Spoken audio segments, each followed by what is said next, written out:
We want to take a moment and welcome you all to the Communities of Opportunity and Healthy and Safe Environments Youth-Led Moving in Solidarity Summit. My name is Nainona Bourgeois, and I work as a contract monitor on the Best Starts for Kids initiative in the Healthy and Safe Environments team of Public Health Seattle and King County. The Healthy and Safe Environment strategy on the Best Starts for Kids initiative works on impacting the community in which children, youth, and their families live, learn, work, and play by developing policies, creating or improving systems, and changing environments to go beyond programming and into the systems that create structural, sustainable type of change. I will let my partner, Joanne, who has played a huge role in supporting the youth for sowing the seeds and growing the vision for today's event, introduce herself and Communities of Opportunity. Thank you, Nainona, for that lovely intro and also for everything you did to make this event possible. Love you. My name is Joanne Kim, and I am the Program Manager of Family and Youth Programs at Korean Community Service Center, which is a community-based organization centered on immigrant and youth empowerment. And we are so excited to be partnering with Healthy and Safe Environments and Communities of Opportunity to bring you this summit that's going to lift up the work of our youth and the ways that they model what solidarity looks like. Communities of Opportunity is funded jointly through Seattle Foundation and King County through Best Starts for Kids. And it's focused on decreasing disparities in health and well-being and improving quality of life in communities with the most to gain by investing in the places and people who are working for community-driven, multi-sector solutions to the upstream causes of inequity. They use a strengths-based approach to center community voice and leadership and support communities in their efforts to build connection, build capacity, and build resilience. This event builds on momentum from a breakout session done last spring at the Best Starts for Kids Summit that was led by Korean Community Service Center and Living Well Kent Youth. Youth were collectively living through a global pandemic and condemning anti-Asian hate and violence, bearing witness to the murder of George Floyd and supporting the Black Lives Matter movement, all while feeling the weight and tension that comes with social unrest. They began raising consciousness and aligning efforts, and it wasn't just these youth. We saw how Gen Z all across our nation and county came together to call out injustice and demand that government and institutions address systemic inequities. Today's event is for youth to continue building this momentum. 19 high school and college-age youth across our planning team and breakout presenters, plus 4 youth coordinators across 10 organizations, have participated in planning, developing and approving the vision and agenda for today's event. These youth come from all over the county, representing community-based organizations that have deep roots in the community and center youth voice in their work for systems, policy, and environmental change. And this work doesn't end here. Beyond today, youth are deepening their partnerships and building shared analysis to address systemic oppression. And today we're going to get to witness this collective vision to move in solidarity. We're so excited to welcome you into this space. And in doing so, it's important to mention the values articulated by youth for this event. And these are also going to be our ground rules for today. And I'm going to let Carlos lead us in that. I'm a student at Washington State University and a part of the Brown Berets and associated with El Centro de la Raza in Seattle. So kind of going over the values, acknowledge we condemn the legacy of violence and harm caused by oppressive systems on individual and communities throughout history and now. We acknowledge the strength, resilience, and beauty in our shared story. Listen, we create safe and brave space where people are heard, seen, accepted, and healed in direct resistance to the dehumanizing work of racism and systemic oppression. We're here to learn, make space in the room to find discomfort and to find comfort in discomfort.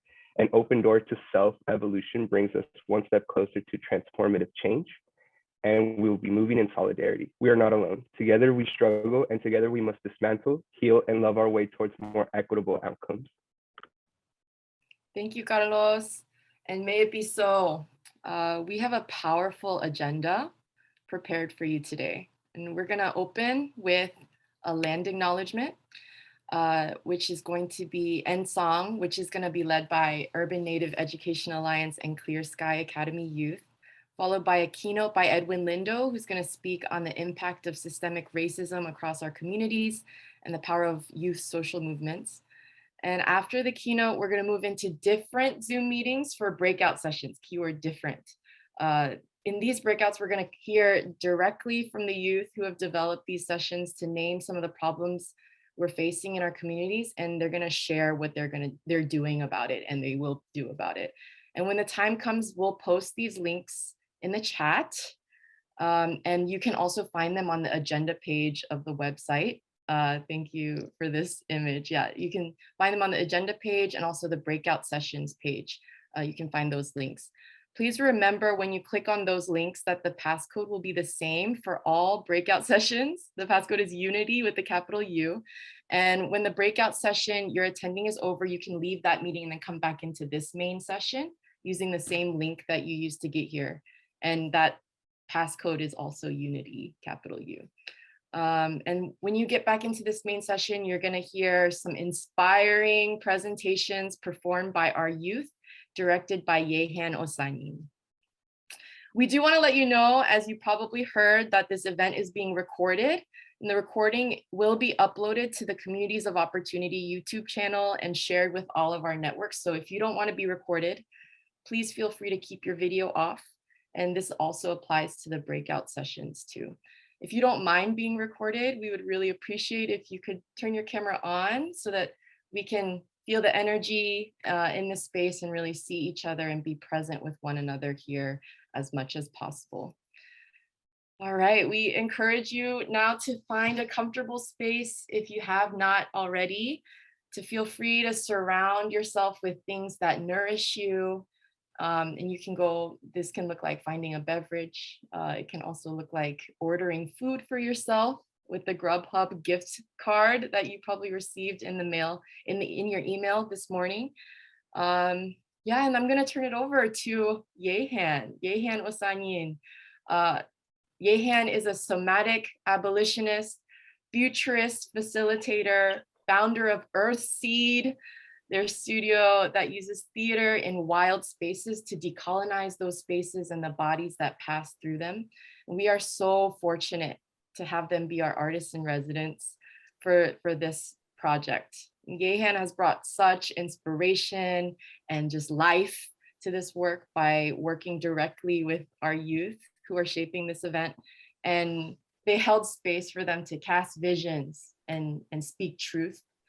And they're going to continue doing that with us here today, weaving all of us together, weaving our conversations that we're going to be having together. And I can't wait to witness what is created in this space together. So please help me welcome in however way you want, Yehan. Yeah, that round of applause feels great, Joanne. Thank you. And to all the other ways that you welcomed me, thank you. As Joanne said, my name is Yehan. And I just am so grateful to be here, and I'm so honored to have been able to be inside the container that was held by the youth.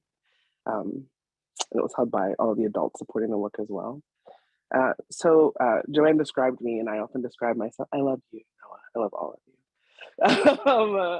That in my work, because I use, it's important to use the body and to live an embodied experience as we interrogate the stories our bodies tell with and without our consent.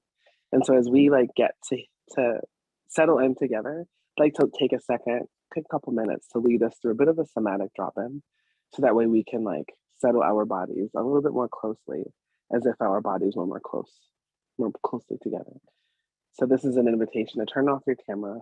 This is about you and your body. I'm going to keep mine on so you can see what I am doing. My feet are flat-ish on the floor. I'm on what are called my sit bones, which is the bone part of my butt where my legs and my butt attached. I'm breathing. Inhale. Exhale. Please do this with me and at your own pace and at your own measure. That one was really shallow because I'm nervous. So I'm gonna breathe again. Just like Tony Braxton. Inhale. I feel like I'm so clever. Exhale. On one of your next inhales, imagine that there are some like knitting needles or forks or knives attached to your shoulders here, and bring them up to your ears. Because I am 5'9" and have this deep voice that you were hearing, society often asks me to be smaller. So I am well practiced in the story of this, in the story of crumbling, right? Like, no, you did not miss the land acknowledgement quite yet. So I must allow myself to be bigger. Like, practice being bigger. What does it mean to take up space? Be bigger. Inhale. Exhale. Keep breathing at your own pace. Again, take your shoulders. Let's rotate them backwards. So when they come forward, I'm pinching my shoulders forward, lifting them up, rotating them backwards. I'm so grateful to this body for allowing me to be here right now. Breathe.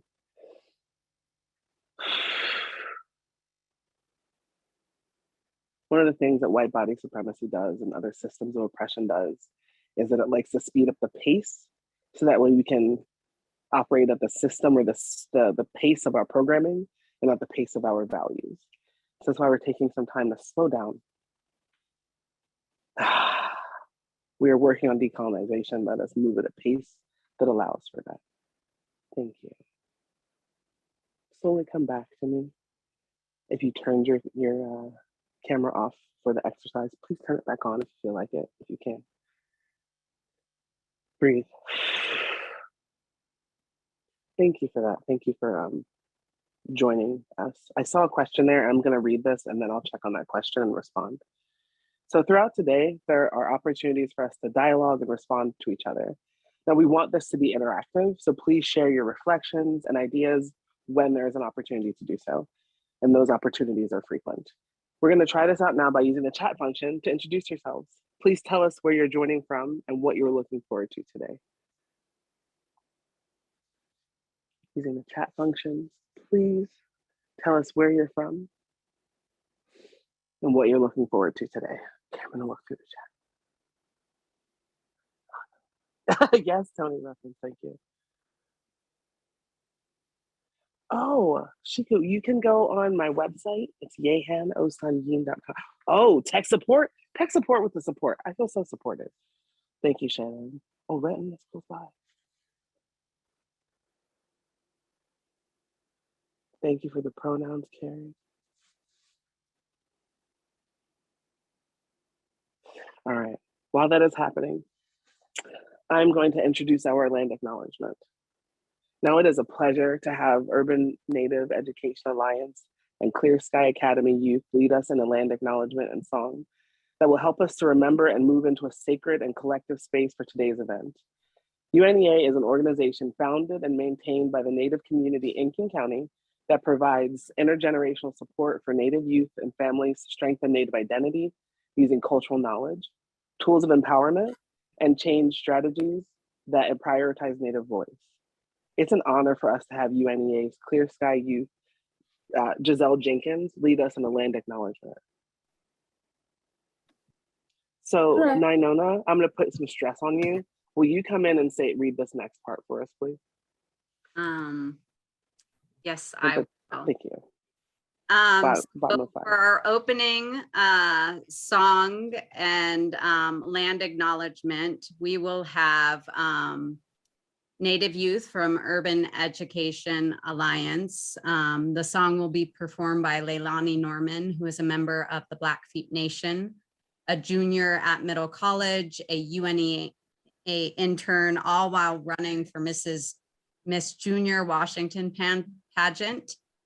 We will also have Giselle Jenkins, who is, and I am sorry,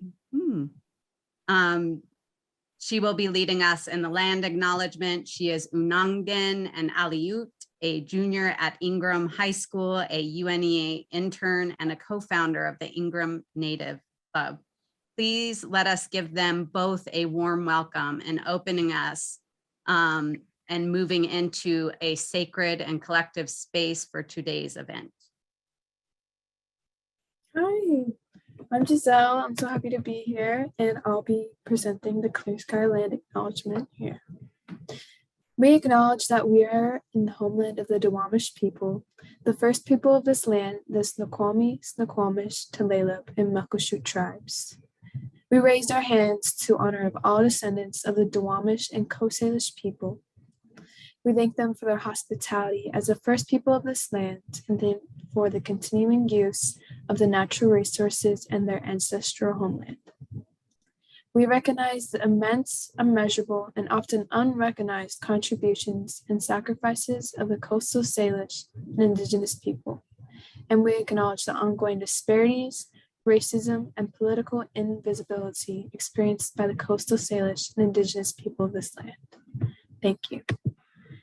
And now we'll have Leilani for the opening song. Ohki ni taniku otskoi ni skimaki ni taniku amskapi pikani. Hello, my name is Yellow Buffalo Stone Woman. I'm from the Blackfeet Nation. My English name is Leilani and I'm in Big Spring. And to start off, I want to say thank you so much for taking the time to be able to invite us interns and invite us Clear Sky Youth to this event. And I'm really looking forward to learning more about this and to be able to support you guys in what you guys do. So yeah. So today I'll be singing the Blackfeet Flag song, an honor song for you guys. So yeah.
Thank you. Thank you. One of the things in theater, we often do this. So like that's a round of applause, also a round of applause, like touching your heart. Thank you to both of you for that land acknowledgement and opening song and sharing your bravery of just culture and spirit with us. Thank you. Oh, yes, what an opening. Thank you, Nainona. So I have the pleasure to introduce Edwin to all of us. Edwin's full name is Edwin Lindo.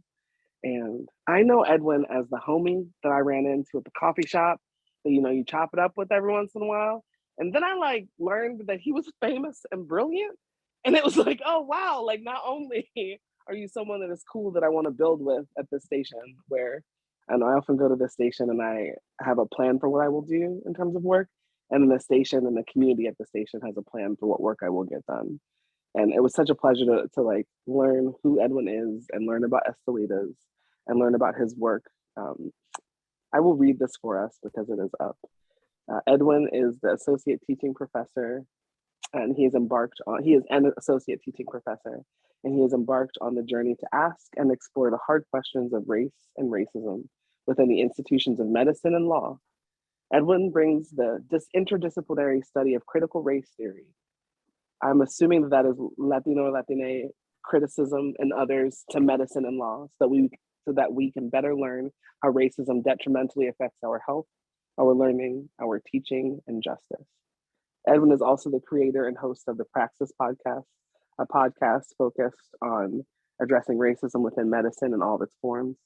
Lastly, he is an internationally recognized, well, not lastly, but he is an internationally recognized speaker and thinker on all of these critical issues.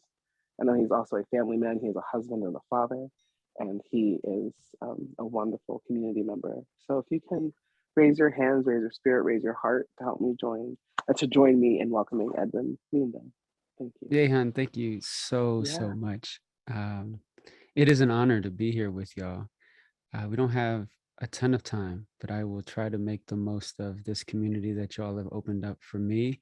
Y'all have brought together what I think is some of the most powerful building that you can do, which is youth organizing and youth building. And we're going to talk a bit more of why that is.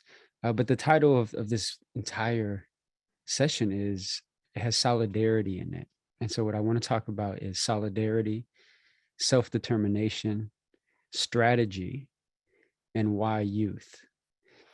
I want to give a little background. I grew up in San Francisco, born in the Mission District, a predominantly Black and brown community, working class, poverty. And I am not supposed to be where I am today. And I say that because I remember sitting in your shoes, in your seat, perhaps thinking, I don't actually know what the future looks like. And I'm probably terrified because it's unknown. And even if I try really hard, everything seems like it's built up against me to even get close to making it. And you're not lying to yourself, because it is. But the reality is that we are also more powerful than the oppressor have ever imagined. And actually, not just they imagine, they know it as well, but the goal has been throughout history to divide, to decentralize, to create the oppression Olympics, to make communities feel as though they are fighting over crumbs and never asking the question, well, why are we only getting crumbs? And where are these crumbs coming from? Because I want the whole cake. Our communities deserve the whole cake. And why does only one group get to hold on to the cake and decide when the crumbs fall off the side of the cake? And that's part of the self-determination. And so I come from organizing education of the Black Panther Party, having grown up in the Bay Area. I'm honored to have spent time with the Elaine Browns of the world. She was the first chairwoman of the Black Panther Party.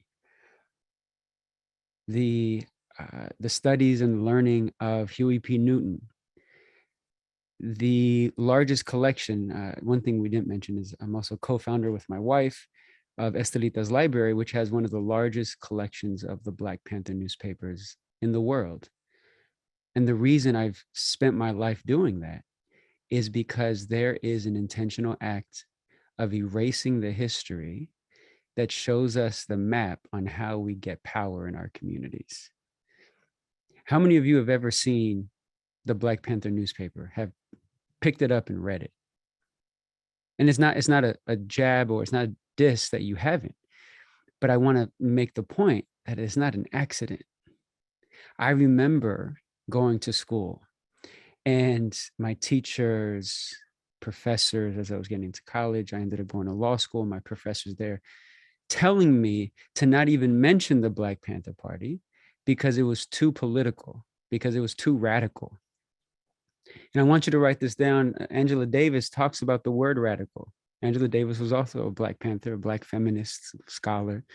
But what she says of the word radical, and if anyone ever calls you that, you should take pride You should take pride in that title because radical is the simple form of getting to the roots, getting to the origin of what the issue is. And so when someone says, Edwin, you're too radical, I say, yeah, I am too radical. I am trying to get to the bottom of this.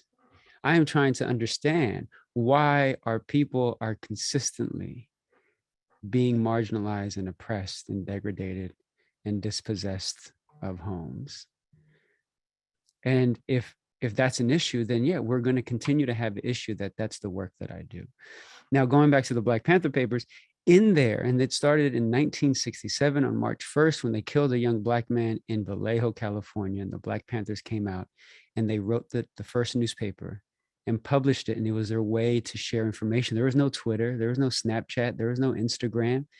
It was, we are going to write it on a piece of paper, print it out by hand, and go in the corner and let people know that these issues are happening. But in there, they also shared their politics. So that's another word that I want us to write down. Because when we think politics, we think, oh, are you a Republican or are you a Democrat? And that's not what I mean. That's not what the Black Panthers mean. When someone says, what is your politics? They're asking you, what are the guiding principles upon which you live your life so that if an injustice occurs, you know you will step up and say something about it? So with that definition in mind, that means if we don't know what our politics are, then we also don't know when an injustice occurs, because it is guiding us. It tells us, and it makes things very simple. Right? I'll give an example. The Black Panthers said in their 10-point plan, number 1, you shall not harm any oppressed people in this country. You should not steal, you should not rob, you should not harm. Okay, that's clear. Why are we stealing from Black folks? Why are we stealing from Latino folks? Why are we stealing from immigrants? If we were to follow those principles, it would be very clear on who we should not be harming. Number 2, they say that all Black men in prison are political prisoners, not criminals. That's a radical different approach. But how do you get there? By having a politic of understanding that this country, since its inception, since the beginning of chattel slavery, was premised on the idea of racial capitalism, that is, in a racial economy. And by just being Black, this country made it a violation of the law. By just being Native, it was a violation of this country's quote unquote culture. And so they were going to imprison you for that. And so the Black Panthers say, it's not because we are criminals. You can't be a criminal in a system that put you in poverty, that then told you you had to work 10 hours a day to make enough money to put food on the table, and you can't even afford your rent after you finish paying for food. So you have to do other things to survive. So is it criminal behavior to survive? Or is the criminal behavior the system that put you in that position in the first place? Radical is when you rethink what the issue is, what the origin is. Again, remember, it's getting to the root of the issue. And so what I also loved about the Panthers is their understanding of solidarity. Elaine Brown, when I had a conversation with her, she said, Edwin, I don't need your allyship. And she wasn't talking to me. We were talking about whiteness and this conversation of allyship that was coming up. And she said, Edwin, what do you think we need? And I said, we need solidarity. She said, right, we don't need allyship. We need solidarity, because solidarity is substantially different than allyship. And so as youth, I want you to think amongst each other what solidarity looks like. Because allyship, and I get it, and we may have all used the word at some point, but I'm going to hope that we get clearer in our language. Because allyship, when you think of geopolitics being the way that countries interact with each other on a political basis, that is, for each other's benefit. So you have England, that is an ally of the United States, for example. If the United States goes to war, England, by definition, has to support the war that the United States is going into, not because it wants to, because it has an obligation the economic obligation to the treaty that they signed with the United States as being allies. That's not what I don't want someone having to do something because they feel forced to, or because they feel that there is only benefit is some economic benefit with them. But when you're in solidarity, the way Elaine Brown mentioned or describes it is, when you're in solidarity, that individual is not actually ever doing it for you. That person in solidarity is doing it because they know that their freedoms will be violated if yours are violated. They know that your freedoms are inextricably bound to each other. They are connected to each other. And so they're not doing it saying, oh, it's the Black issue and I stand in solidarity with the Black issue. It's no, it's understanding the concept. And there's a poem that says, first they came for the immigrants and I didn't say anything. And I'm paraphrasing here. Then they came for Black folks and I didn't say anything. Then they came for Asian folks and I didn't say anything. Then they came for the Jews and I didn't say anything. And then they came for me and there was no one left to say anything. It is not a singular struggle. It is not a singular individual identity, but this country does an amazing job to make us believe that our struggle is ours alone. No, it's I have the Latino struggle. This is my struggle. And we may work with you on your struggle, Black folks or Native folks or trans folks, but we're separate. No, we have to do a better analysis. Where is the oppression coming from? It's coming from a very similar place. It's coming from a place, and this is why history is so important. I tell folks, I'm a historian by necessity, and I would ask that you all become historians by necessity as well. Why? Because just like them trying to erase the history of the Black Panther Party, they will try to erase the history of where Black and brown folks and queer folks and immigrant folks organized in solidarity. They don't tell you that Dr. King was never assassinated when he was organizing just Black folks. And I don't mean just in a dismissive way. I'm saying that it was the population that he was focusing on for a time. When did they assassinate him?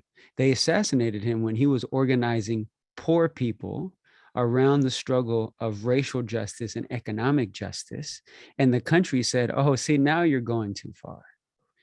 Or when Malcolm X came back from Mecca and said, oh, it isn't just this group of people, it is all oppressed people.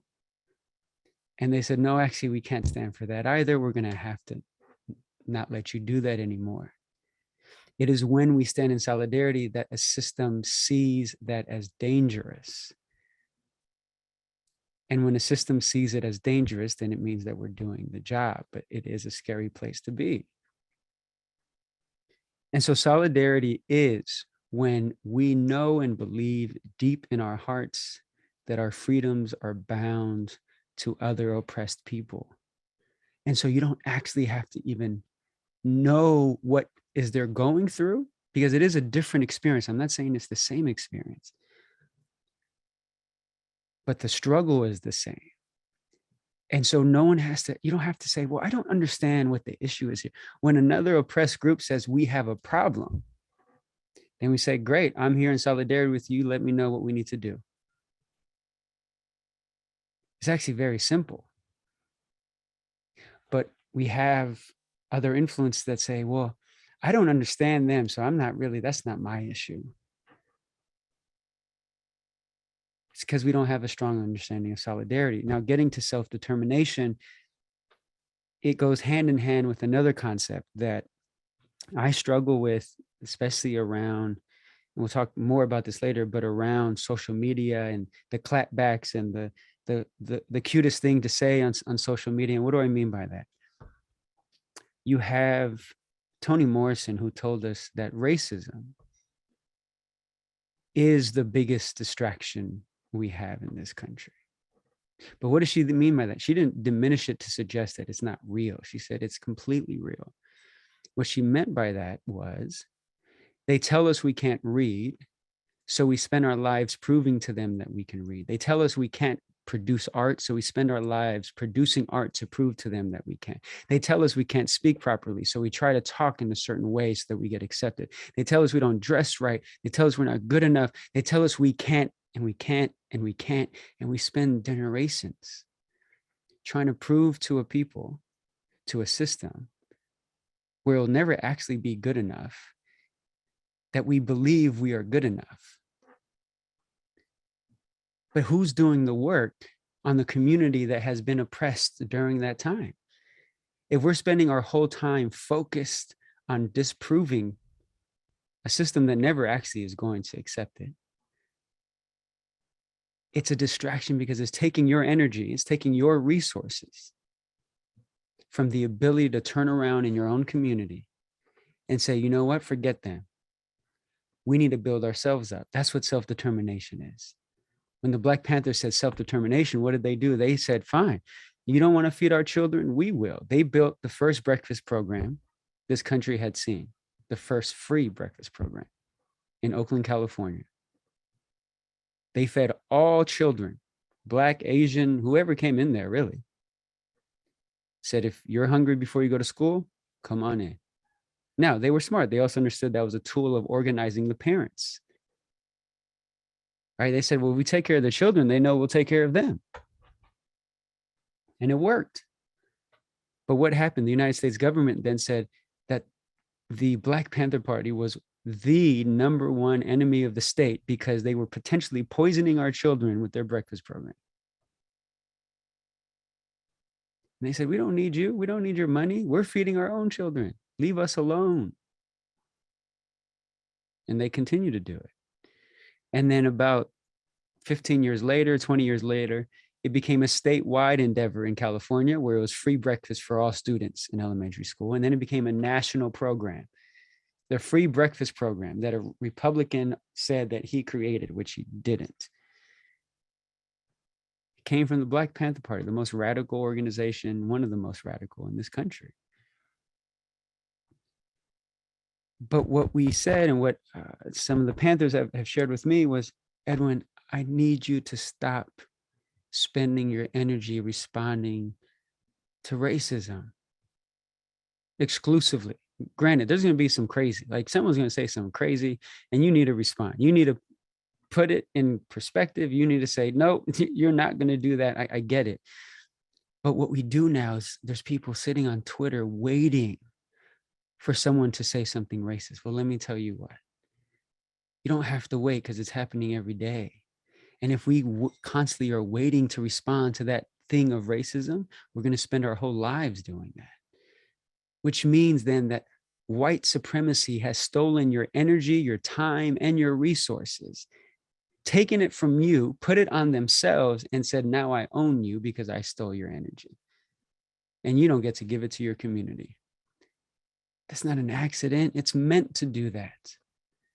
So how do you resist that urge and say, I know what you're trying to do here. You're trying to get me to not focus on my community, and I'm not going to let it happen. Now, again, someone's going to say something wild and they need to be checked, but your politics are going to be so clear that it's just going to take a sentence or two, and they're going to say, oh, I'm messing with the wrong one. And you could turn around and you keep doing the work in the community. You keep organizing with the other youth. You keep doing the work because they're trying to steal, they're trying to distract you from making that change, from making that fundamental, radical movement that we deserve in this country. The next part is then strategy. Again, going hand in hand with the idea of social media is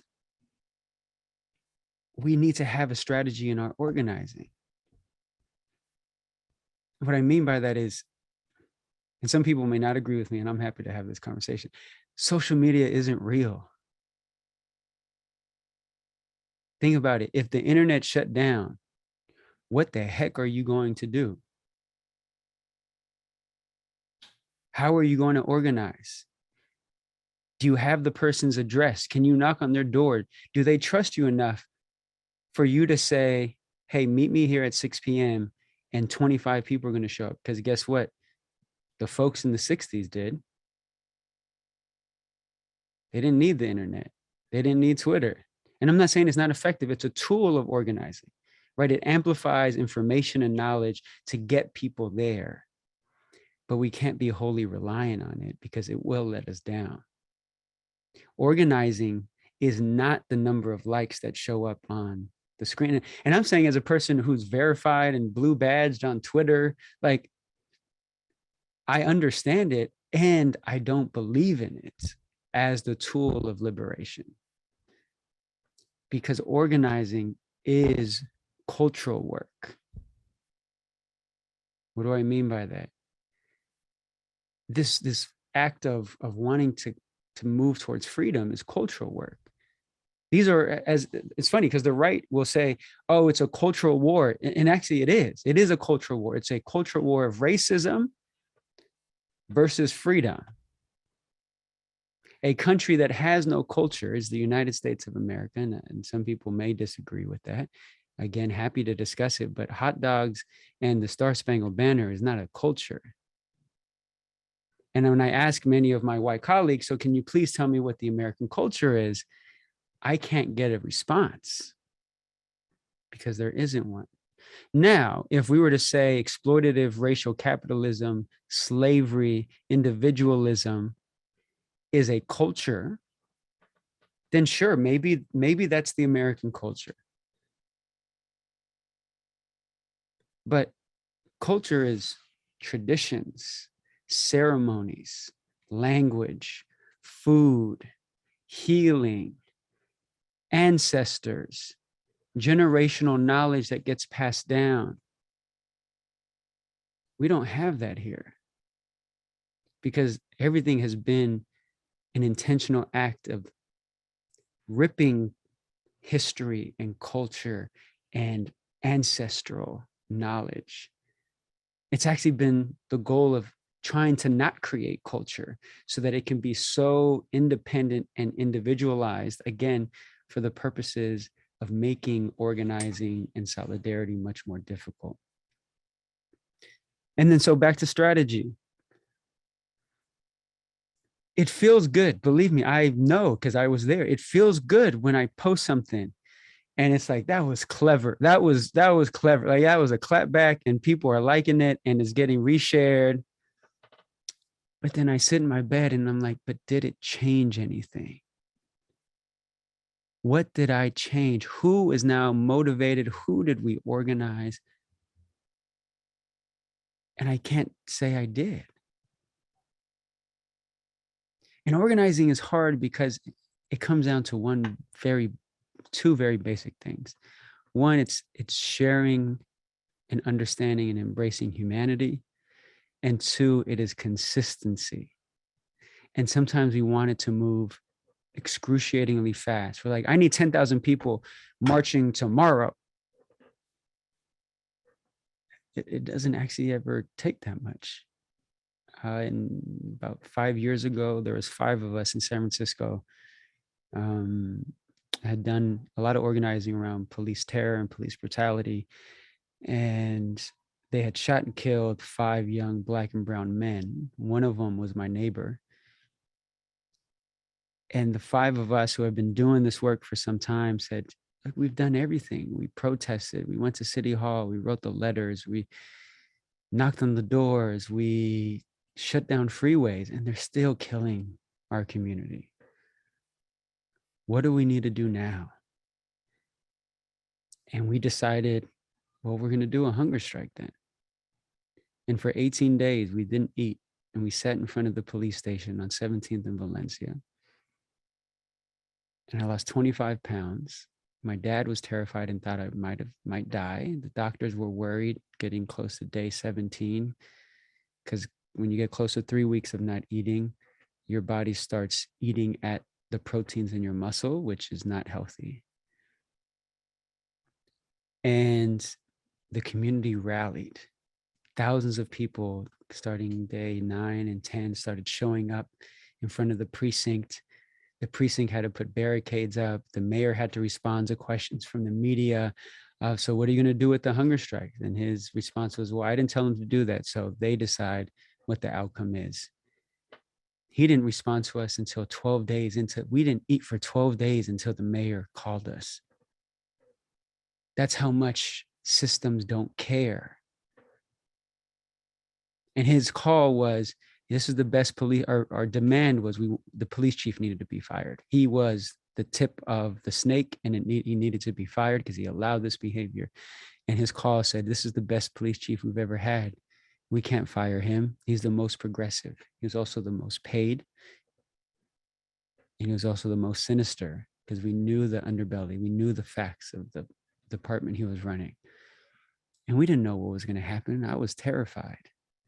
But we did have a strategy. And the strategy was very simple. We have one demand: fire the police chief. And we will stand on this corner until you do so. People were like, Edwin, you're committing political and economic suicide. You can't do this. No one's going to hire you. No one. And I said, but if I'm actually about this thing that I call justice, how can I continue to let it happen?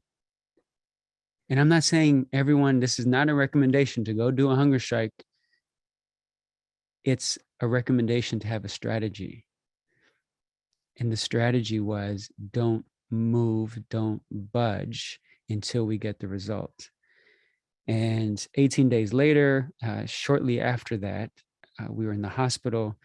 They ended up killing and shooting a young Black woman who was 21. And they hadn't even talked about ever firing the police chief when they had shot the other 5 young men. But this time, with the pressure on, they fired the police chief in 27 minutes.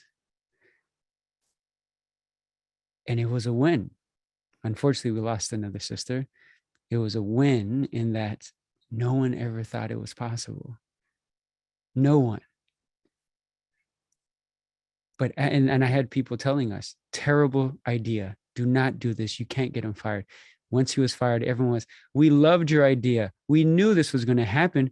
Congratulate. We were always on board with you. Y'all were amazing. Don't let folks influence what you know is your commitment to justice. But you have to be strategic, know what your leverage is, know what the need for the outcome is, know what the change it is that you want, know where the end of the line is. Because why? This struggle is a protracted struggle. And for those who are taking geometry, you know what that means. But protracted meaning that it is extended. It's not going to change with us here alone. You're going to move it. You're going to nudge it, because that's what the Elaine Browns did. That's what the Marcus Garveys did. That's what the Dr. Kings and Malcolms did. And talking about strategy with King and Malcolm, I also want to highlight, we all don't have to be the one that screams. If you think about the hunger strike, there was no scream. We literally sat down and did nothing. And it was the most effective organizing tool that the city had seen in probably over 50 years. We just sat. When I talk of King and Malcolm, Malcolm knew there was no Malcolm without King. And King knew there was no King without Malcolm. In 1968, I believe, when they signed the Civil Rights Act, LBJ, piece of crap president, who didn't actually ever want to do anything, but he moved on the issue because Malcolm was going to light the streets on fire. And he made that very clear. And LBJ said, I can't let this happen under my watch. I won't get reelected. I won't get what I want. I can't get my policies through. And Malcolm knew that the president was going to call Dr. King. He wasn't going to call Malcolm. He's not going to talk to a Black man who's part of the Nation of Islam, but he will talk to the Christian pastor named Dr. King. And he knew that. And Dr. King never once talked poorly about Malcolm, because he knew that the president wouldn't have called him unless Malcolm was ready to light the streets on fire. We have to be strategic, both inside, outside, laterally, and know what a win looks like. Because sometimes we're so set on the principle of, well, this is wrong. Okay. And to other organizers, say, okay, yeah, I don't disagree. So what do you suggest? Well, I don't know, Edwin. I just think it's wrong. Okay, so we have some work to do, because critiquing alone is not the praxis. My podcast is called The Praxis. Praxis means when you take theory and apply it to action, and when your action informs your theory. Theory is the learning and the knowledge building. If they don't go hand in hand, Paulo Freire, who's an amazing educational philosopher from Brazil, who was banned and his book is banned. I recommend the book. It's called Pedagogy of the Oppressed. An amazing, amazing book. It's grounded the work that I do. He said, if you just act with no theory or no knowledge, then you're just an actor. And if all you do is sit in the ivory tower and think about the issues and never actually move and organize, then you're just a thinker and you're just as useless as the actor. It is the communities that come together that say, we've thought about it, we understand the nuance of how this oppression manifests itself, and we now have to move. And these are the ways we're going to move in a strategic fashion. And you are unstoppable when that happens. And we are getting close to time. The last thing I want to talk about is the question, why the youth? It is you all, because you see a world that my imagination can't even take me to. And we need that, because I already know it. I'm already stagnant in what I think is possible. And we need y'all to drag us out of that stagnation, to drag us out of the calcification of thinking, no, we can't do this. And you're saying, oh, but if only you had the imagination we had, Edwin. And it's going to take the elders. It's going to take the elders to say, and we believe in you. But we have to, as an elder, we have to be able to pass that on. We have to be able to open that up. And I'm here for you, for anything you might need, for any strategy you might need to talk about. I'm wanting and able to embrace and support that. And also I ask for the grace that I also may not be where you are, because your imagination is really going to get us closer to that justice that we've never seen before. That's why this work is so hard. We're talking about a place that has never existed. That being true, we're now talking about the work of the imagination, of the artist, of the poet, of the thing that only comes from the inspiration of an ancestor that drops the seed in you and says, look, no one else can see it, but you can, and you're going to have to run with it. So I just want to say it is a complete honor. I'm grateful that you all have come together. You have welcomed me. Yehan, thank you so much for the introduction. But I'm blessed and grateful. Thank you, Edwin. There's rounds of applause. These are jazz hands, but they're also round of applause. I just want to invite us to sit for a second in all of what you said, and then the air of what you said, because it is not just important, but it is real. And there's a weight to it that needs a bit of space. In the chat, people are, and that is very helpful. Thank you. If you have some thoughts you want to share with Edwin, please put it in the chat. He can read it. We can all read it. As you are here, as you've heard that, what is happening in your body? I see Ismail, I put a hand up, not sure. Go for it, Ismail. Yeah, I just wanted to say to Edwin, I love the way you form your words. I love the way you carry yourself and the way you speak the truth and nothing but the truth. And I love your ideology and the way you think. And I just want to say, I aspire to be like you. I want you to understand that. Yeah, and I just feel like you're a great person overall, and you're a fantastic speaker. So yeah, I just wanted to share that out. Ismail, coming from a youth, I got to tell you, that is the best compliment I could possibly have. And I'm tearing up. Sorry. Don't apologize. Oh my gosh. No. Because what you're doing, what you're hearing, your motivation that you just shared, I never thought I would have been in this place. I grew up with a single dad, eating government cheese on welfare, sleeping on a living room floor of my grandmother's house, rolling up sleeping bags every morning to go to school and then getting back into them at night. And now I have a 4-year-old. Daddy, Estela. Daddy, can I have candy? Not right now, baby. Just Can you give me two. 1 second? Just two. Yeah, can we talk about it after? Can I have two? Hey, just I'm gonna finish. There's all these people that are watching. Can you say hello? Hi. We're Hey waiting. there! What a cutie pie! Oh Yeah. man!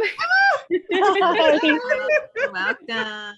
Oh We yeah. want to get you your candy as soon as possible. I know, right? And so Ismail, to what I was saying is that this is what I do it for. But to hear you resonate, I feel Daddy? like we leave it in good Excuse hands. me, Daddy. Can I have two candies and then we can ask, and then we can explain, and I can have two, and then I can eat one. So clearly she's going to be a lawyer for the people. So if you ever get in trouble, she got your back. She will negotiate for you. But I'll leave it there in that. So to your comment and question, Ismail, of the way I articulate the Daddy, words. 1 second, Did baby. you write here? I did. Why? Here you go. And where it came from, and I've shared the story of the hunger strike, is the clarity came from a place of touching deep into our ancestors and what justice is. I didn't have these words before. I don't want you to think I came out the womb like this. I don't want you to think that somehow I'm a superstar. I want you to know that it's work. And it's work that you can do, that you can commit to. And I look forward, Ismail, to seeing you getting up on a stage, debating against someone who's trying to argue that police should be in our communities. And you articulate very clearly, because you've organized with your people, why that is not the most effective way to protect our communities. But that clarity comes,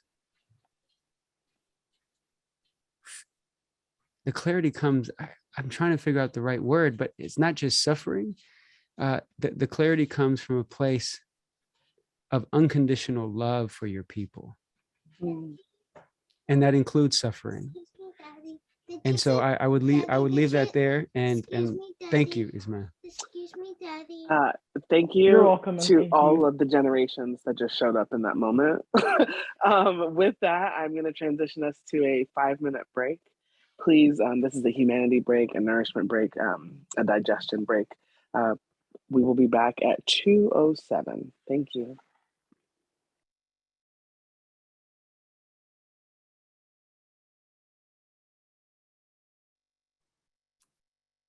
All right, welcome back from break, everyone. We are actually going to move into some breakout sessions now. So on the screen, you can see that there's 4 different options, and we'll be in here for 35 minutes.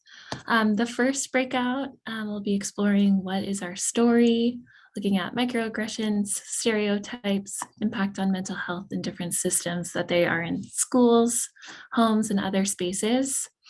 So Youth Can will present on the model minority myth.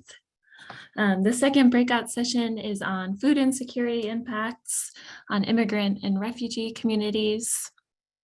So looking at local examples to show how food insecurity impacts the well-being of immigrant and refugee communities. The third session is on prisons are obsolete, so looking at the prison industrial complex in modern day slavery.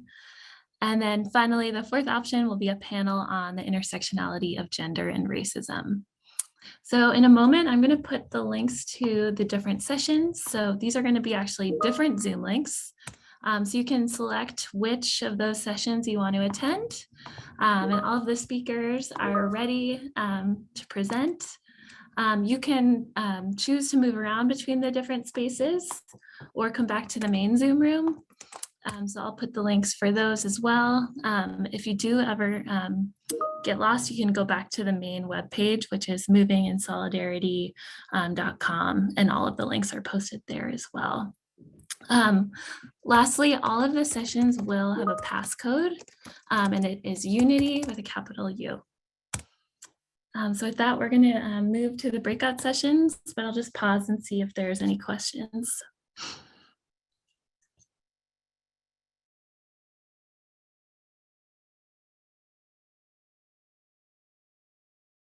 Hello, everybody. I'm hoping that we are all back from our breakout sessions. And it looks like we are. I might wait about 30 seconds just to ensure. My team can let me know if that's not the case.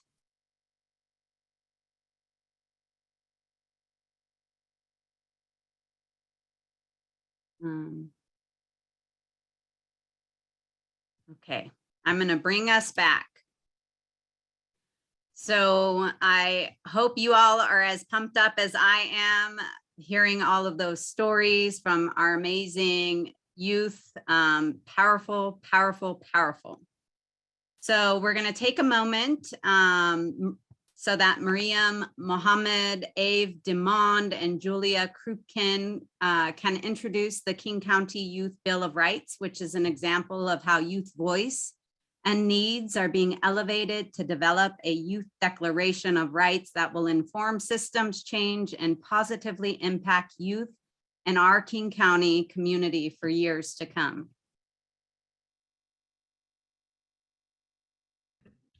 Thank you, Nona, for the intro. Hi, everybody. No matter how many times I think that we hear these systemic themes of racism and oppression, today just goes to show how each one of us can be so individually affected by such huge issues and how everybody should always strive to overcome them. In a more positive light, however, I think the silver lining, as we've heard from a lot of experiences, is that our voice and our actions can truly, truly be a change bringer. So hi everyone, my name is Mariam Mohammed. I use she, her pronouns, and today I'm here with the King County Youth Bill of Rights Task Force to help further the fight for equity just a little more. I'm 18, a freshman at UW, and thus a youth, and this project is for people like me, by the youth, for the youth, and we are striving to bring that equitable voice for us in King County Youth Legislature. Right now, I'm joined with some peers, Ave, Julia, Tracy, and Manchita, to tell you a little bit more about what you and I can do together. So let me really quickly start off by telling you guys a little bit about who we are.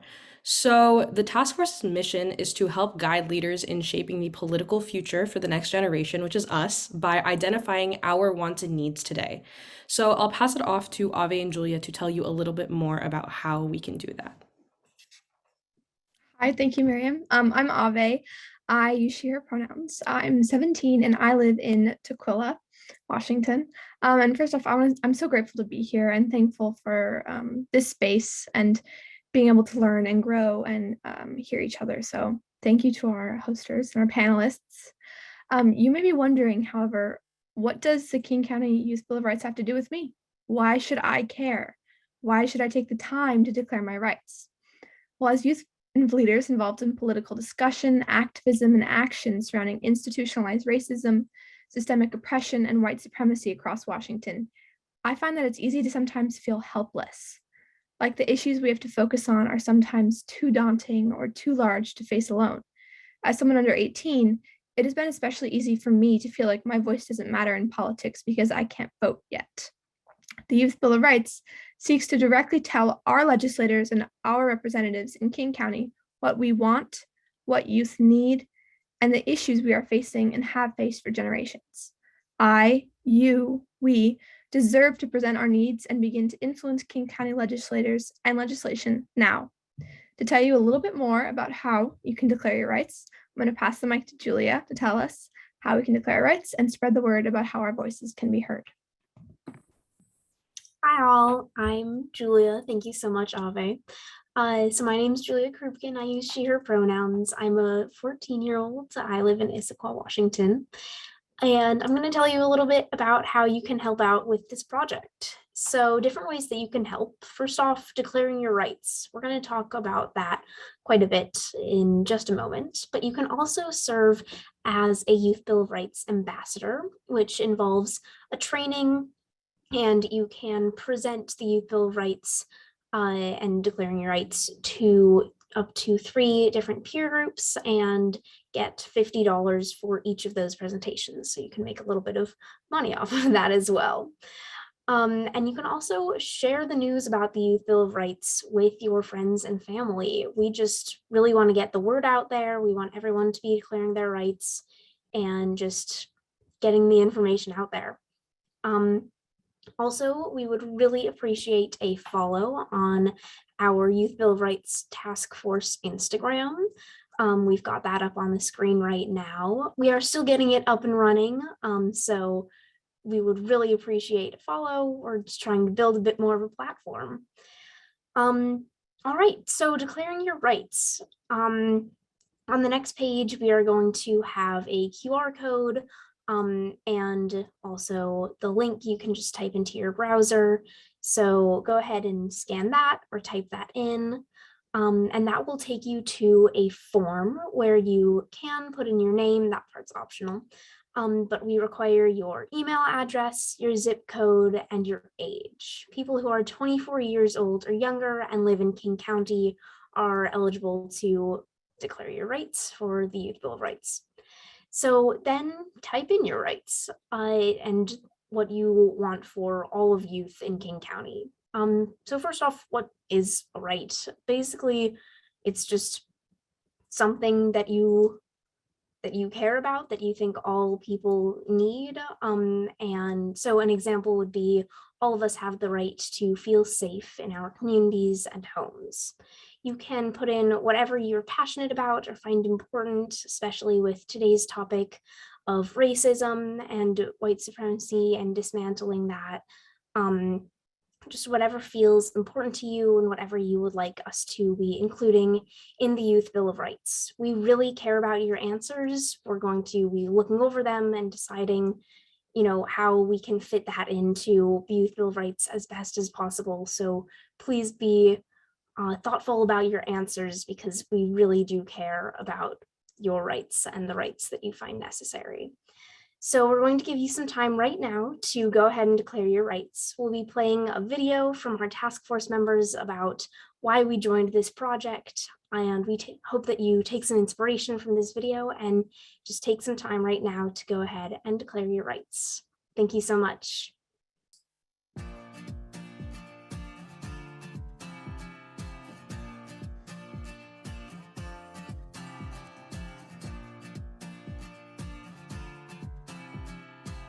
Hi everyone, my name is Mariam Mohammed. I am joining from Snoqualmie, Washington, and I'm currently a freshman at the University of Washington.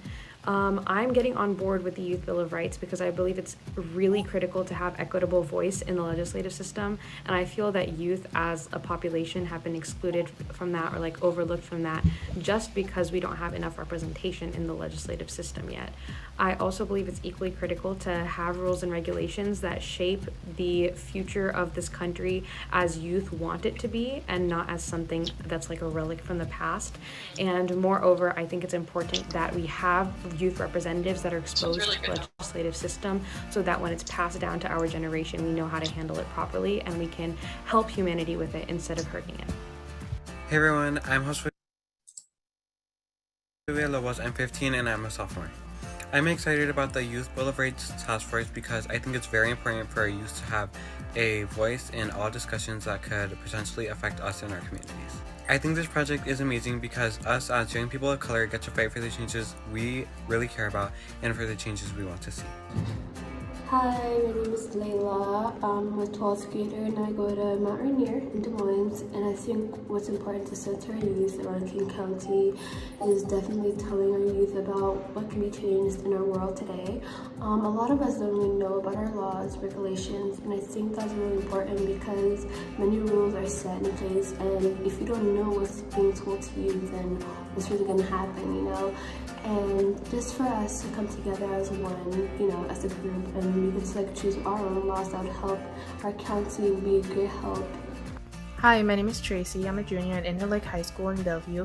At first, I joined the Youth Bill of Rights Task Force to learn about advocating for youth rights, but now I'll dedicate my goal towards giving mental health right to everyone. Youth voice is important to me because although our voting age is 18, I believe that all citizens have a right and responsibility to take part in our democracy, especially when it comes to the issues that most impact them and their communities. Hi everyone, my name is Sidika Kashari and I chose to take part in the Youth Bill of Rights project because I truly feel as the future generation we need to create change, as cliche as it might sound.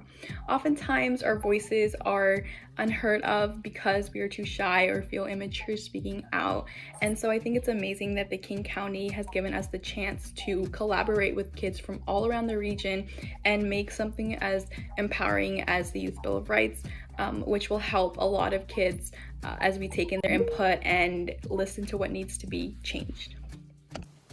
Hi, I'm Julia and I'm joining from Issaquah. I'm super excited to be part of the Youth Bill of Rights Task Force because youth voices are typically not seen or heard as much in politics, and I really think that it's time that our government starts recognizing the needs of youth in our area, and I think that this Bill of Rights is going to be such an amazing way of encouraging that. Hi, my name is Michaela. I'm 23 years old. I go to Seattle Central College. I graduated from Rainier Beach High School, and I'm joining right now from Beacon Hill. I think youth voices are important everywhere because I think a lot of times youth voices get left out of important decision making, and youth are the future, and I think by being a part of the Youth Bill of Rights project, I get a chance to make sure those voices are heard.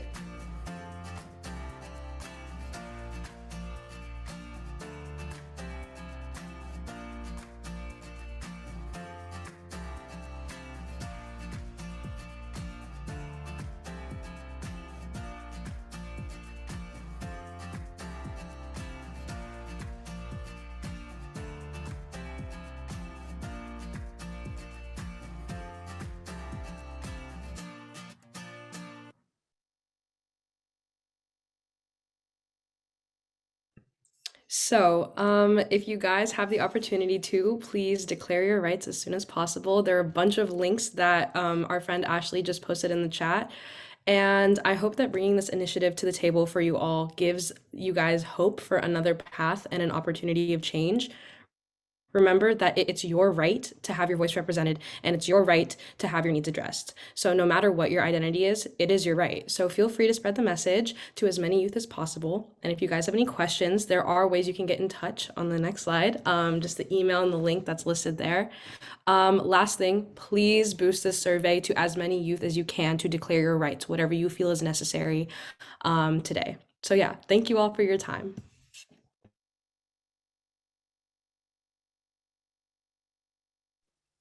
Thank you for that. We're going to take 5 minutes to just kind of get another humanity break going. And then when we come back, there will be a performance. So it is currently 3 o'clock, and then we will see you at 3:05. Thank you to everyone. You're amazing. It's 3:05. I try not to make assumptions in my world, but the assumption I'm going to make is that y'all are coming back. Hi. Oh.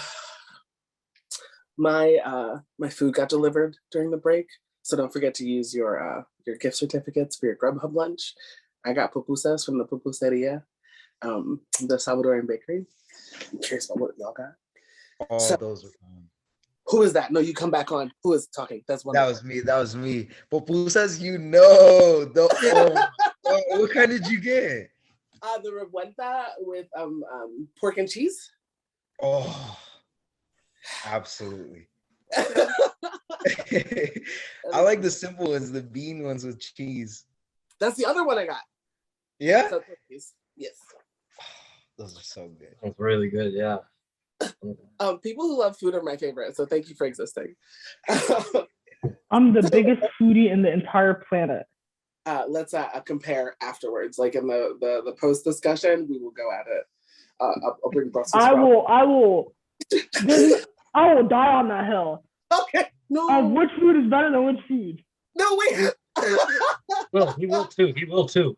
I know. You need to back me up. There's not one argument that I won't put down. Now I'm afraid. You win. I actually am a coward. So thank you. All right. So I'm going to talk about intention, but not in the way that it's harmful. So when we were talking about, when we were creating this moment here, it was so often we're moving so quickly and we just got a bunch of dope information.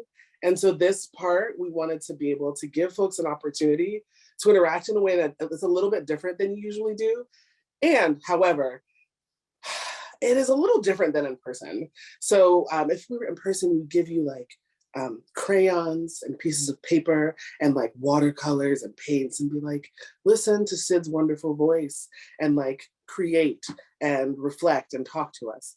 But right now we have the Zoom whiteboard and it's beautiful. Look at that. It's blank space of creativity. And some of you might be like these Zoom whiteboard artists. So like what you will put on here is beautiful. For me, just comes out as cartoony. And so like when I talk about intention, the intention of this was for us to be able to create. The intention of this was for us to be able to create something together, kind of like a mural. And then when we did it, we were like, oh, laughing and having a great time. And that's a part of it. Like joy is a part of solidarity. Joy is a part of grief. Joy is a part of this work. So we want you to have the work, like have the joy and create, and someone will come on and they'll explain how to use the whiteboard. And then there's Sid's voice that is telling a beautiful story that Sid wrote. And so it's the balance between like, oh, please listen to the thing that Sid created, and also please be joyful and silly on the whiteboard. I'm gonna, as we're preparing to get the instructions, does anyone have a question? Feel free to come just off mute and ask it. You don't have to wait for me to recognize your hand. Okay, 1-5.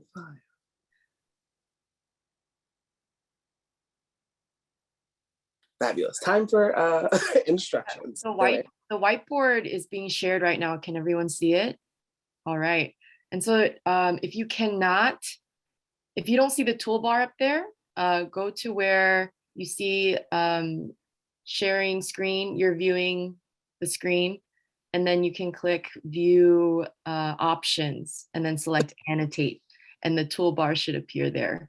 So who's going to be the brave first person to make a mark on our— Yes. Yes. Thank you, Fatia.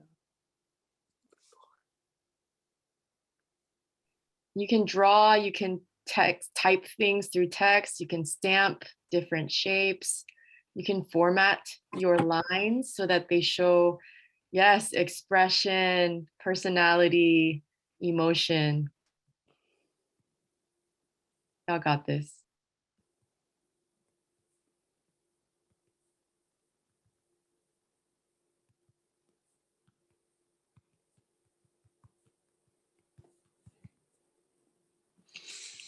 And I just put a little question in there. And so feel free to interact like that too. Type in questions and prompts that you have. And while you were doing that, this is potentially my favorite. Go ahead and give us the cue to play the audio. Thank you so much. The Taste of Freedom by Sid Walter.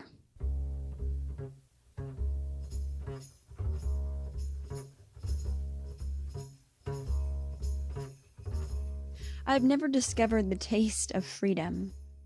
I've never touched the exotic properties of something so foreign, and maybe it is because I'm scared of tasting something foreign. Maybe I'm scared that I would be foreign if I knew the taste of freedom, but how much more distant can I grow from the shell that I already am? Her joy was unattainable. A bubbling balloon that lit up night skies and beamed through dusty rafters on days when the sun wouldn't shine. Her joy is something the world doesn't want you to know exists. Her joy was mine. Unconditional and free, my smile painted across my face in brilliant strokes, unaware of destruction. My smile held steadfast. There's this picture that I have of myself dancing in my yard. I am without pants, yet I have on fairy wings. I was pretending I could fly. What if I flew? Who would I be to the world if the wings that I put on were instead a manifestation of the potential that this world would seek out in me? What if those wings picked me up off the ground? I would have fought to stay grounded. I would have been unsure of why I was being pulled away from something filled with so much joy. But now, if those wings lifted me up, I would feel relief and I would taste freedom. Maybe freedom tastes like clouds. You know when you're a child and you wish to eat the clouds? You wish to dance amongst the sky when it looks light and fluffy. Maybe freedom tastes like clouds, light and fluffy, airy and ever-changing. When you're a child, clouds are intriguing, they're light and fluffy, but when they are dark and stormy, we run. I ran into the arms of warm hugs. Isn't it weird I can't remember what a warm hug felt like when I was younger? Have I let her joy float away into dusty rafters, becoming dust instead of the joy that beamed rays of light and revealed that dust? Why did I let her turn to dust? That can't be what growing up is. That can't be. That can't be. Growing up is already so scary, and letting who you loved go feels like the scariest thing. Why do we let them go? Do we have to let ourselves go?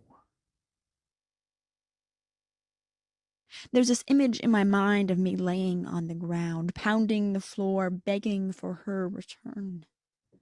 Begging for return. Return to the sky that was light and fluffy. Return to the grass that I squeezed between my toes, my fairy wings glittering in the late sun. Return to the embrace of arms that loved me. I still have arms that love me, but I reluctantly pull myself into them. My way of flying and trying with all my might to stay grounded. The other day, I joined my mom in the kitchen. She asked me to help her cook. I moved my body next to hers. My legs felt like weights and not tools for liberation. My mind felt heavy. It felt like the dark clouds were rolling in, and just like when the dark clouds roll in, you hide away. I drew into myself and chopped an onion, my mom singing in the background. Tears formed and fell in drops on the wood surface. I wiped off my tears with the back of my hand and blamed it on the onions. My mom outstretched her arms like rays of sun bursting through clouds. I fell into her and held on. I hold on. Maybe freedom tastes like onions. It tastes like the bitter sting that comes from the corner of your eyes when you are chopping onions. Maybe there's a freedom in being forced to reign. Maybe there's lightness in letting go. I have always been scared of letting go, of shedding the old to grow the new. I've been scared of release, of never leaning into the power of my voice to truly let the words I need to release out. One time, my friend asked me if I would scream with her, and I told her I was self-conscious of my scream, but I was more scared of stepping into the power of what my scream was. I was scared of making others uncomfortable. I didn't scream with her. I wanted to scream with her. I wanted to stand on the edge of something and scream and not care. If I could stand on the edge of something and scream and not care, I would then knock my head backwards and let out a large pot of laughter and let it boil up from my insides and have it spill over the edges. This action would be so violent, so powerful, I would topple to the ground. My old form of movement would be replaced by convulsions of joy. A full release of everything I was scared of letting go. I would open my eyes and find myself returned to the late sun, returned to the wings that loved me, returned to the arms that hold me, and I would return to her smile. I would taste ecstasy, I would taste onions, and I would taste the heavy rains, and I would know that was freedom. And that the taste of freedom would be enough.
All right. The fade out of the music. Thank you. Let's take some time to look at what we did. And not in a shameful way. Look at what you did. No, look at what we did. Read some of the questions.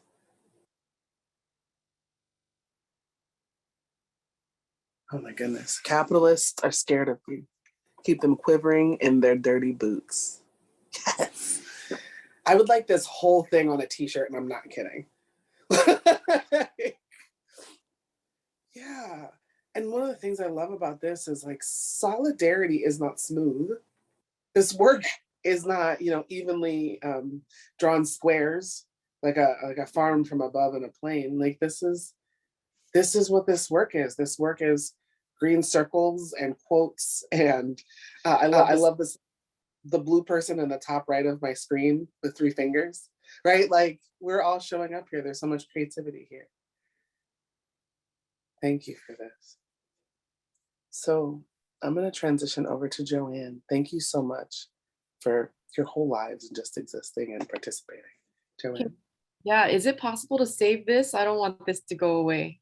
Maybe we can email it to everybody so we all have a copy. We can probably do a screen capture of some sort, yeah? That's so beautiful. This freedom of expression. This is us. On the top of your toolbar says save. Yes. Thank you. All right. Let's take one last look and it can go away. I see people already moving into the breakout rooms. That's what's next. We're doing our second round of breakouts, and you'll see the links in the chat. And in these breakouts, youth are going to share about their projects and what they're doing to bring upstream changes and more racial justice and equity in our communities. I'm hoping to see lots of revelations for all of us on what solidarity can look like for our community. So yeah, there's going to be 2 breakouts and 1 panel discussion. And you can see those links in the chat. When are we coming back here? 3, 4 o'clock?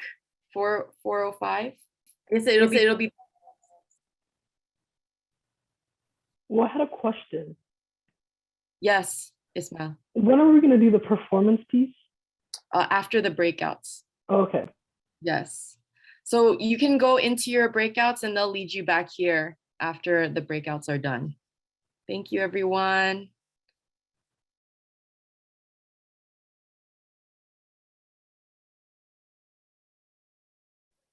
All right, I'm looking at the clock. I know y'all are too. We are now at the point for the performance, and we are gonna close everything up in about around 4:30.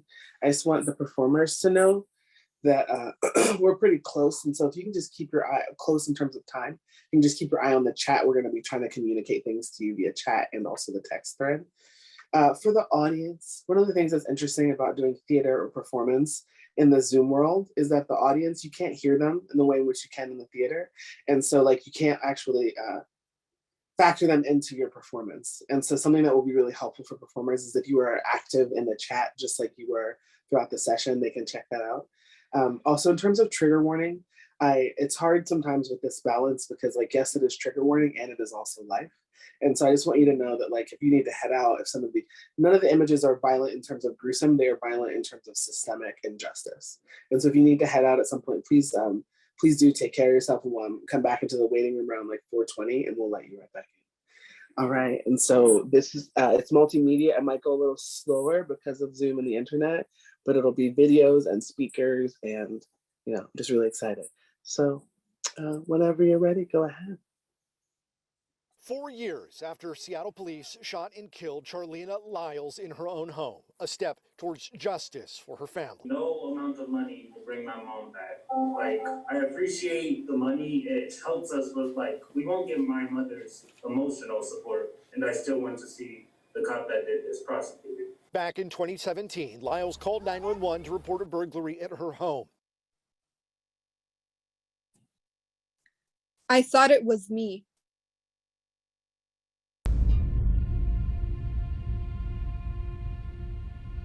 We, the jury, in the above entitled action, find the defendant, Lawrence M. Powell, not guilty of the crime of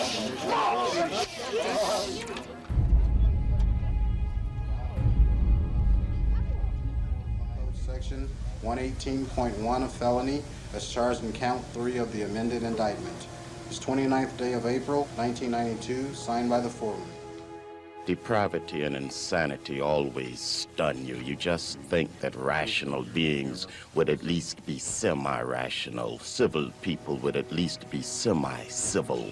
But to come back completely whitewashing something that the whole world witnessed, telling us that we, in fact, did not see brutalizing.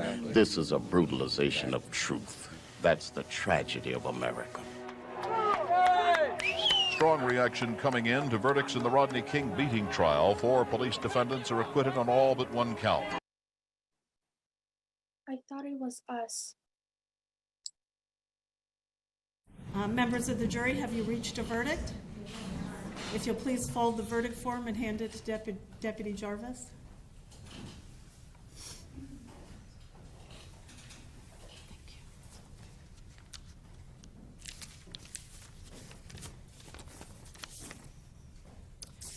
Okay, if you'll please publish the verdict. In the Circuit Court of the 18th Judicial Circuit in and for Seminole County, Florida, State of Florida versus George Zimmerman. Verdict: we the jury find George Zimmerman not guilty. So say we all foreperson. Does either side want to poll the jury? We would, Your Honor. Okay, ladies and gentlemen, I'm sorry. As your juror number is being called, please answer whether this is your verdict. Juror B 29, is this your verdict? Yes. Juror B 76, is this your verdict? Yes. Juror B 37, is this your verdict? Yes. Juror B 51, is this your verdict? Yes. Juror E 6, is this your verdict? Yes. Juror E 40, is this your verdict? Yes. Thank you. Mr. Zimmerman, I have signed the judgment that confirms the jury's verdict. Your bond will be released. Your GPS monitor will be cut off when you exit the courtroom over here, and you have no further business with the court. But now I know it's the system we cannot trust. I thought it was me. I thought it was us. But now I know it's the system we cannot trust. From the schools to the prisons, they made clear their vision. A vision crafted to oppress us with precision is their mission. They say they abolished slavery, but really it was re-envisioned. From our schools to the prisons, they strive to obstruct our knowledge. They fill our schools with officers while telling us, you're no good for college. Generational curses are what they fail to acknowledge. When we try to break free, they remind us why we're impoverished. I thought it was me. I thought it was us. But now I know it's the system we cannot trust. Pull yourself up by your bootstraps, we so commonly hear, when really they're holding us back because of their own fears. They treat us as inferior because they're threatened by our exterior. If given the opportunity to obtain boots, we would undoubtedly persevere. But now we know the duty is ours. Our excellence knows no bounds. Even when a world stacked against us surrounds, we have the strength to break traumas that compound. Through the power of the collective, in this lifetime we will surmount. Victory is near, and history shows that this is clear. I thought it was me, I thought it was us, but now I know it's the system we cannot trust. Wake up, America. Wake up, America. Wake up, America. It's always been said, it doesn't matter what we look like on the outside, because what really matters is who we are on the inside. Besides, are looks really accurate in showing what a person's personality is like? Because it is very much unlikely that your judgments are right. When you try to judge a person based on their skin, religion, or sexual orientation, I would like to inform you that you are uninformed, even with sight. Because you can't get insights about what's inside someone's heart by looking at them from the surface.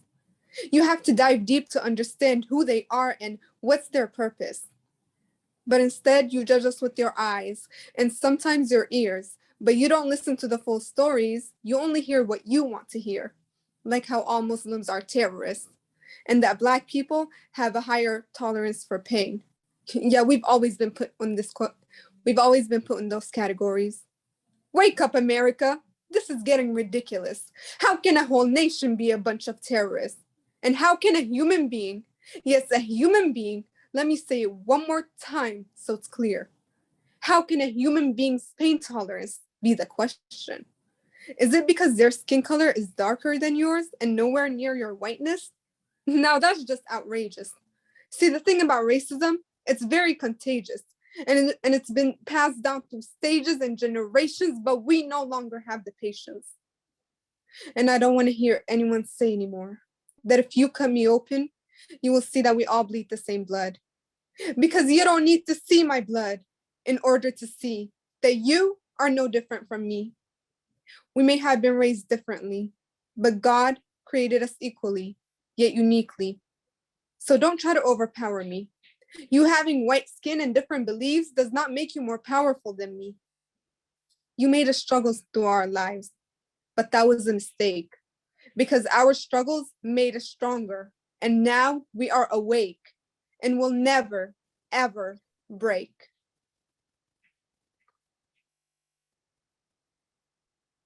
Don't try to limit my love when your hatred knows no bounds. Stop trying to put a damper on my happiness because your despair has gotten the better of you. My love knows no limit, for true love does not withhold limitations. Love is required from my success, for it fuels my every move. It is sustainable through the pain that became my teacher. It was not attainable without hardship. Hatred is poison, and I've been sick before. Unaware of my true origins because of the black body stolen, then we are taught to show forgiveness after no apologies were given. The actions of this land sow the strings of hatred. Perception of my people paints us as spiteful, a spite they claim is unfounded. The spite that is fully founded, but yet somehow does not hinder my love. I am far from perfect, but my mother deems me a masterpiece. She is an artist, and our art has no limitations. We die young and leave corpses that exude the purest beauty. Even in our death, our love is not hindered. I use faith faithfully. The presence of my kinfolk is what inspires my love. My brothers and sisters are not all of me, but they are a part of me. What am I to do if hatred swallows me and I no longer have love to give? So I use faith faithfully and let my love live. Donald J. Trump is calling for a total and complete shutdown of Muslims entering the United States until our country's representatives can figure out what the hell is going on.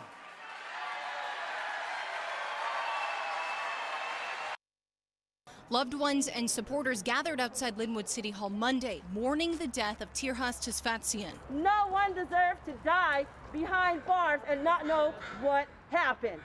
We want evidence. We want answers. According to Linwood police, Tesfatzian was arrested for suspicion of DUI on July 12th.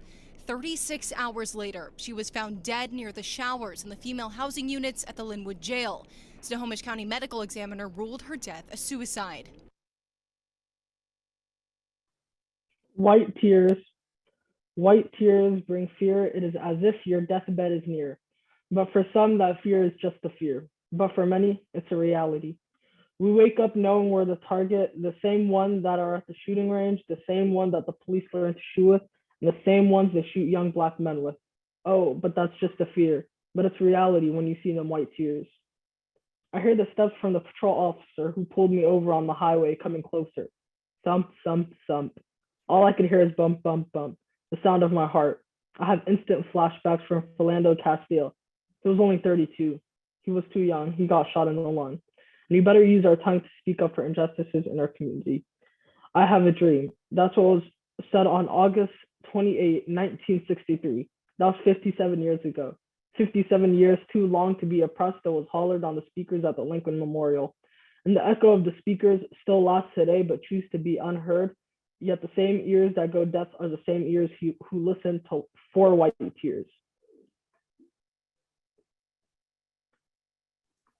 Can you give them a round of applause or a snap or I don't know, hearts in the chat?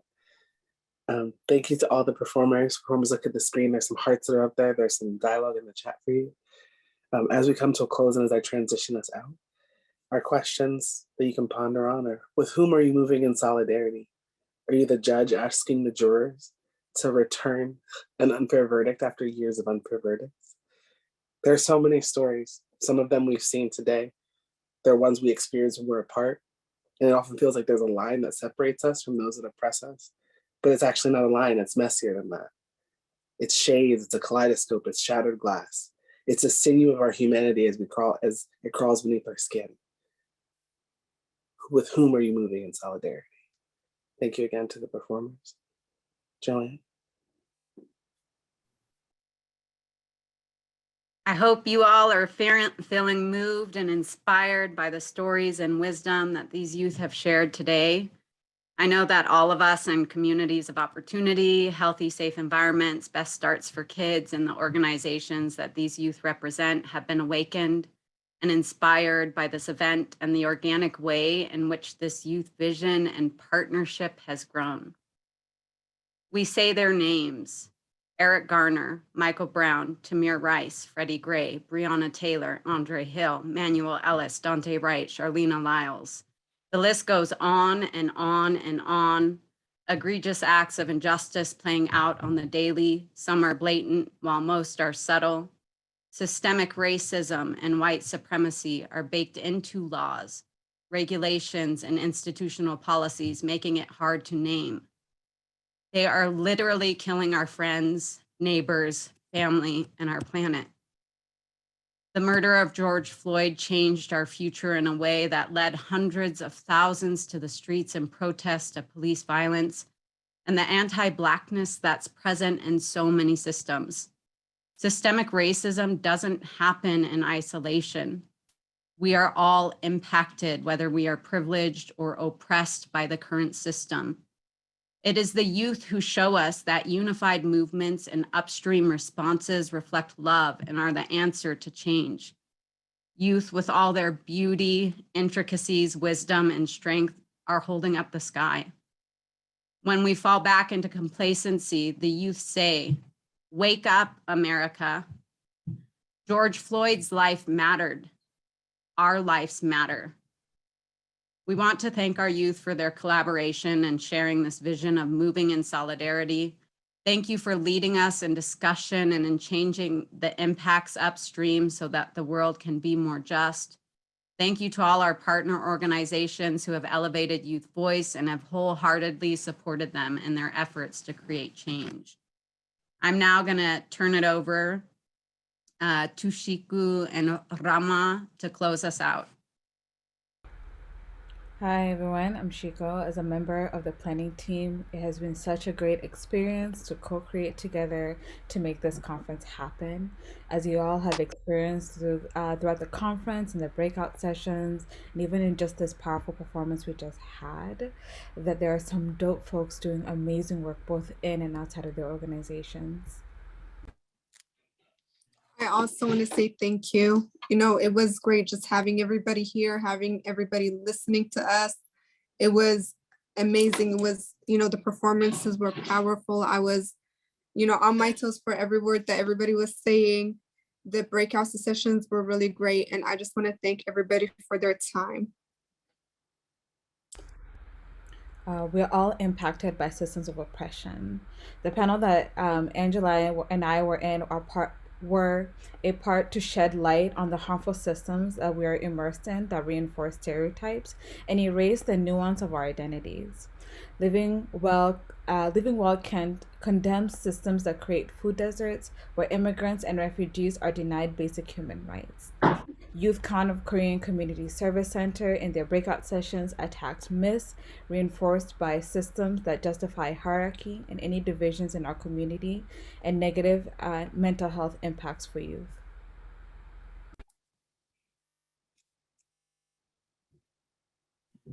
Moving in solidarity looks like us coming together to understand how systems of oppression cause us all harm, and then us collectively and strategically resisting using creative, community-centered approaches and many different types of strategies like the ones shared in our second round of breakout sessions.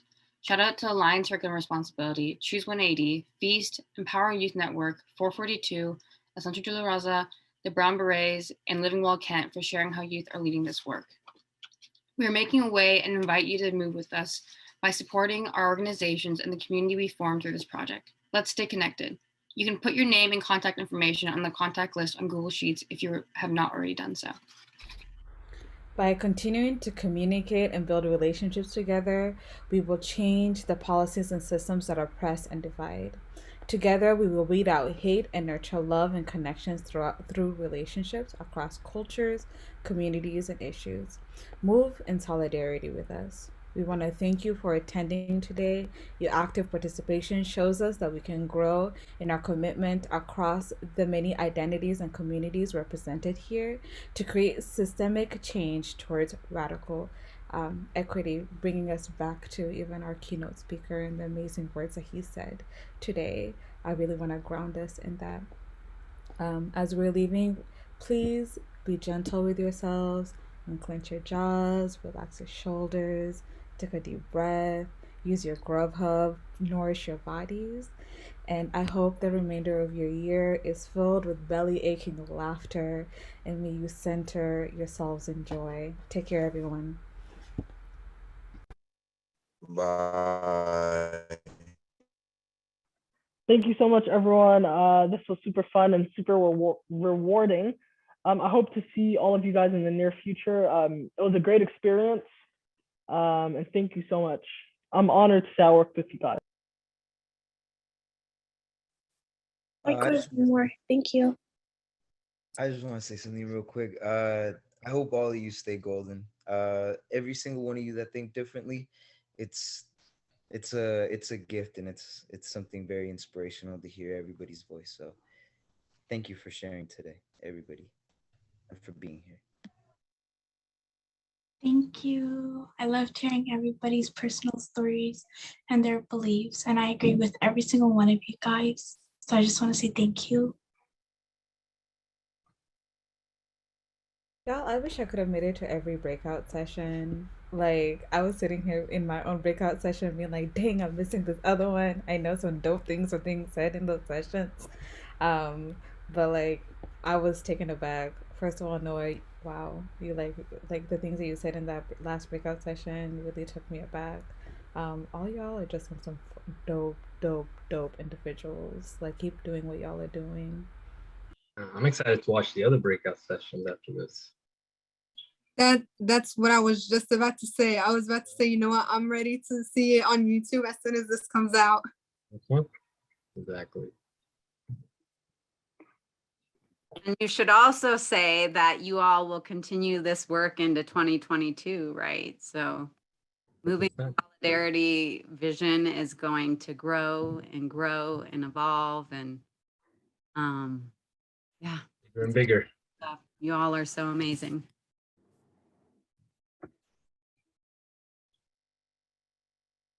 Like, to be completely honest, in the beginning of this, I was really terrified. I was like, I have so many. Me too. And but like after we got into this space and like we talked, I felt more comfortable. I was like, everybody's like, I kept telling myself, I'm sure everybody, I'm not the only one that's feeling like this. You know, everybody was worried of like mixing up things, but at the end of the day, you know, whatever happens, and it was a really good opportunity and time of a good 4 hours spent well. Yeah, for real, it's been amazing. I'm so glad I could be a part of this. Like Shika said, y'all are incredible. Like, genuinely, like, you guys like inspire me, and I'm so glad I got to work with you guys. Y'all, shout out to our organizers, Joan, like all y'all, like, y'all really did that. Y'all really held us together, you know, and so like, thank you for making this possible. And even COO for even curating a space that we can all come together and funding, so that way we can, like, you know, just share ideas and like speak our minds.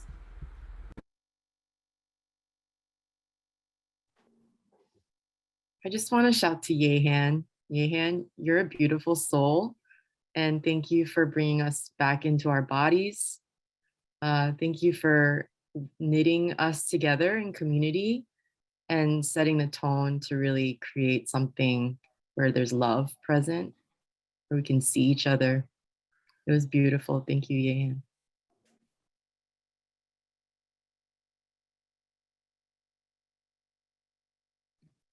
it's really true that there was like love present in all the meetings. We put in a lot of work, and this has been a vision that has been like developing over like months and years and time. And there's so much love embedded in every single thread of human being that came into this space. And you can feel all the love that came into the space and everyone who came into the journeys. And so like I stumbled into this, like not even knowing like what I was getting into. And then I ended up just like relishing in everyone's like brilliance and seeing everyone's like story in these beautiful ways, and like getting to see these minds like think together in this way is something that is something that is like discouraged. Like it's not meant to happen, but it does. And we did it. And this solidarity, like us coming together is solidarity. And that's what liberation is. Like I asked a question in my panel, like, what is it? Like, what does liberation feel like? And this, to me, what liberation feels like is this space. And so I'm very grateful to all of you. It's like, I don't want to leave. Like, it's like you're at like a party and you just like want to stay. Like you just want to like linger forever and you just want to like stay in the room. So, yeah.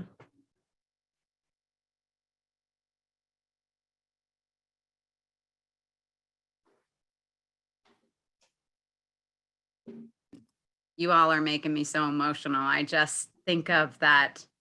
There's so much work that goes into the planning of it, right? Like, I think you get so caught up in it, right? You forget about everything that's happening in that space and in between, right? And as every meeting, progressively happened, like there was something in terms of, and what you speak of, Sid, in terms of the relationships, right? Growing.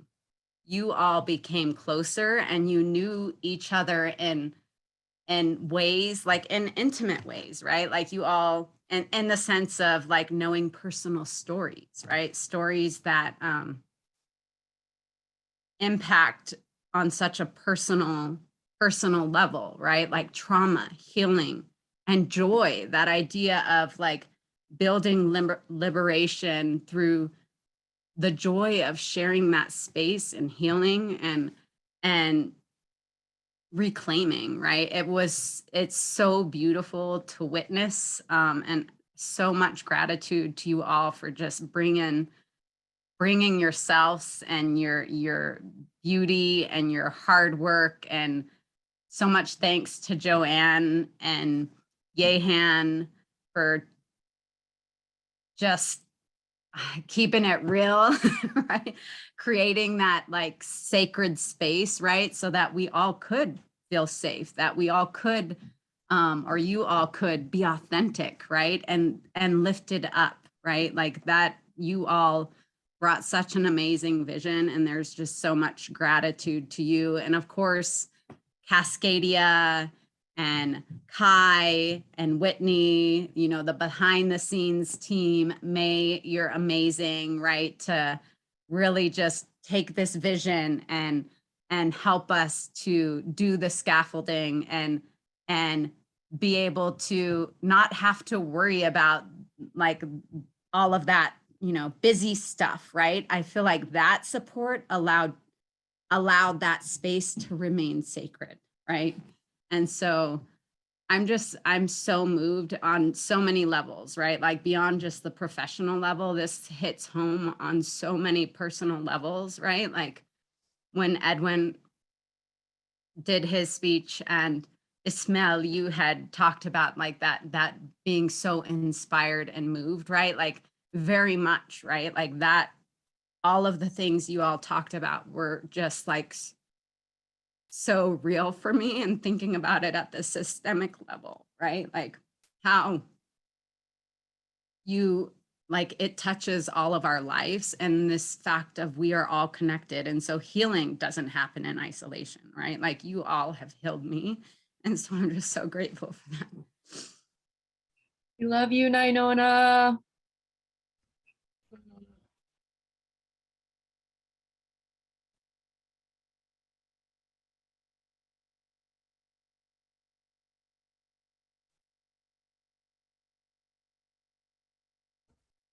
I feel like we need a DJ to flick the lights to kick us all out of the Zoom room.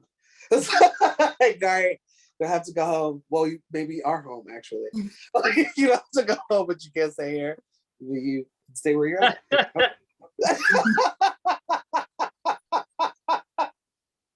I love y'all. This is Don't my make favorite. me start singing with my Cyndi Lauper nasal voice. Ooh, you guys will get down. We can use this time. I know I really don't want to leave y'all, but there will be more opportunities. The contact list was in the chat. We can put that in there. I don't know who has it. Put your contact information down. Let's keep connecting. There's going to be a lot more opportunities to connect in the near future. I'll do that hard work of saying goodbye. Yeah, so it's time to say goodbye. So please come off mute, put in the chat, say goodbye in the way that you want to say goodbye, and leave the space. Much love. I just want to say before I go that, usually when you think of going to an event that's like 4 hours, 5 hours, you're like, oh my gosh, this is going to take so long. But I have to say, time just flew by. It flew by, and it's like none of us want to leave. So that's how you know how great everybody is and how great this event was.